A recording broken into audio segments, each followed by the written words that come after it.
तो आगे बढ़ते हैं अपन नेक्स्ट टॉपिक की ओर, वो है इलेक्ट्रॉनिक विन्यास। इलेक्ट्रॉनिक विन्यास की परिभाषा क्या है?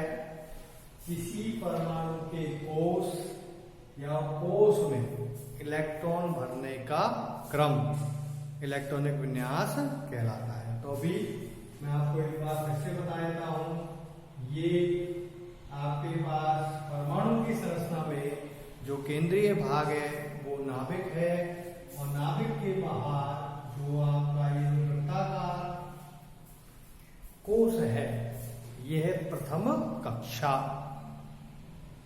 ये जो प्रथम कक्षा है सबसे पहले इलेक्ट्रॉन इसमें आता है, और इसमें कितने इलेक्ट्रॉन आते हैं? 2। फिर उसके बाद जब ये भर जाता है तो इलेक्ट्रॉन किसमें पहुंचता है?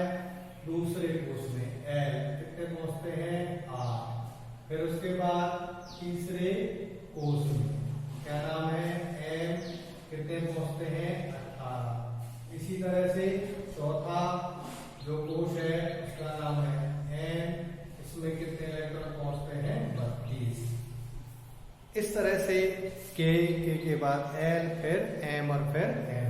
तो जब भी आप किसी भी तत्व का इलेक्ट्रॉनिक विन्यास लिखेंगे या इलेक्ट्रॉन भरेंगे तो सबसे पहले इलेक्ट्रॉन K में, फिर L में, फिर M में, फिर N में। इस तरह से हम इलेक्ट्रॉनों को भरेंगे।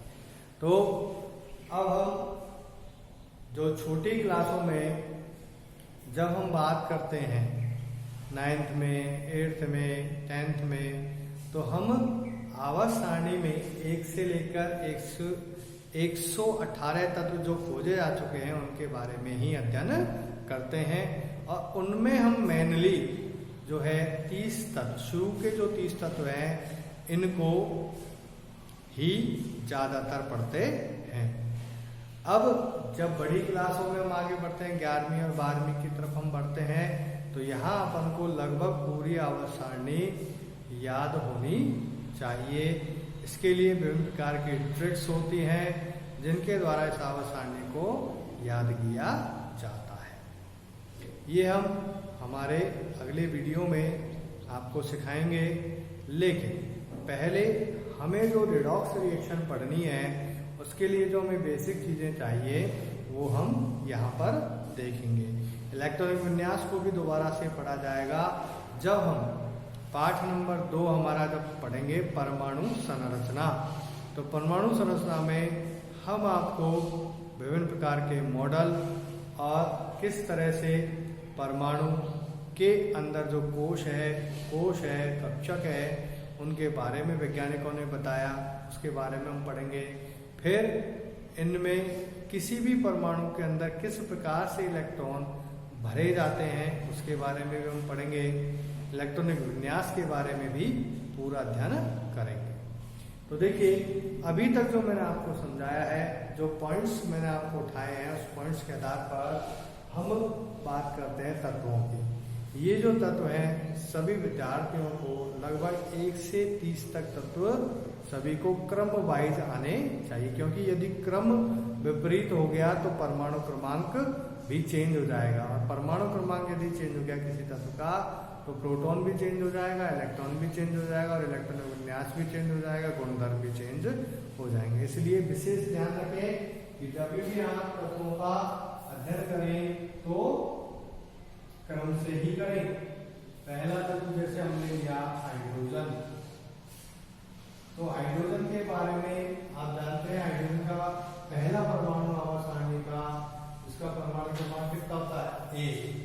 तो अभी मैंने आपको बताया कि कोई भी जो परमाणु या तत्व, तो एक प्रश्न मेरे दिमाग में आ रहा है, तत्व किसे कहते हैं?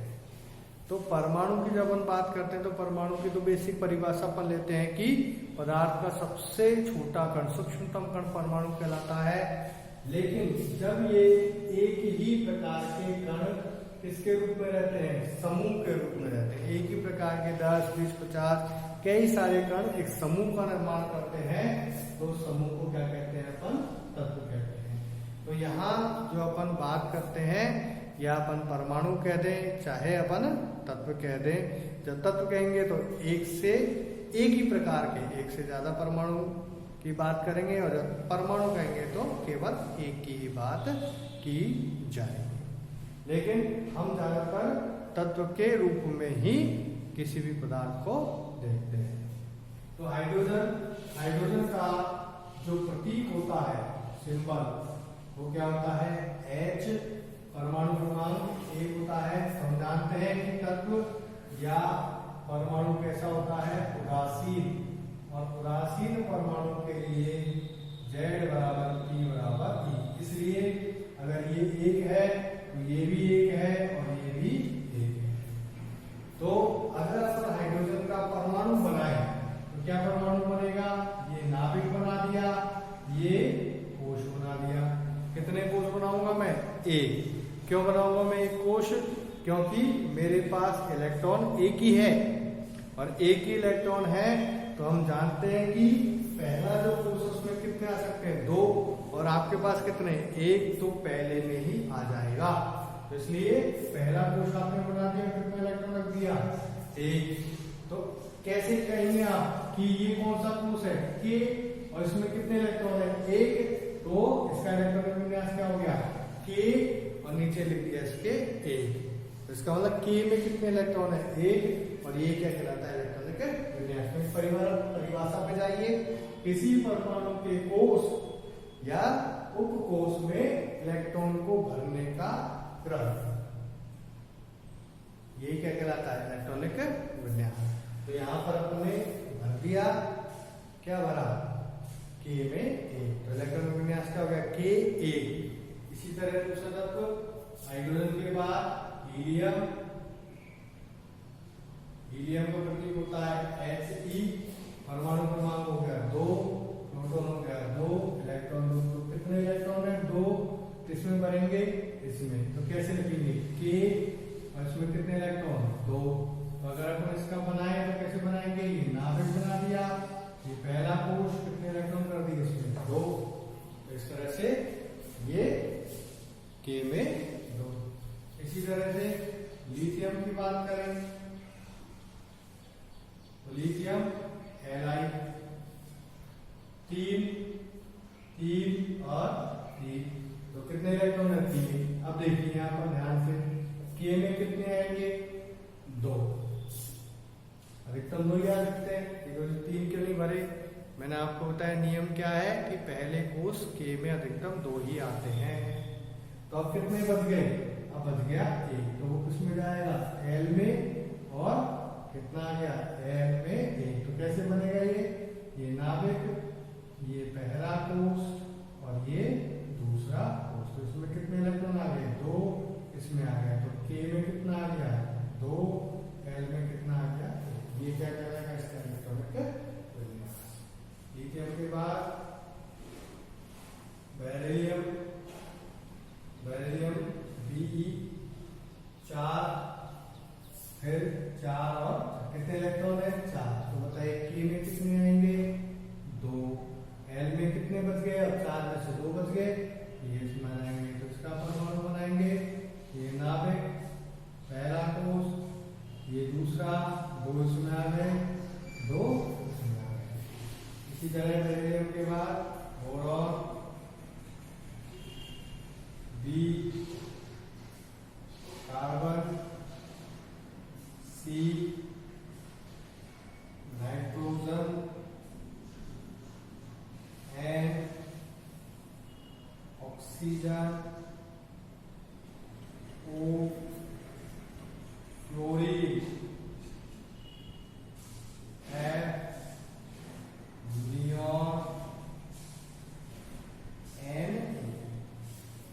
ये हो जाएगा आपका 5, 6, 7, 8, 9 और 10। इसी तरह से भी 5, 6, 7, 8, 9, 10, 5, 6, 7, 8, 10 हो गया। अब आप इलेक्ट्रॉन भरोगे, यहाँ पुट करोगे, केवल किसमें चेंज होगा? L में। यहाँ पहले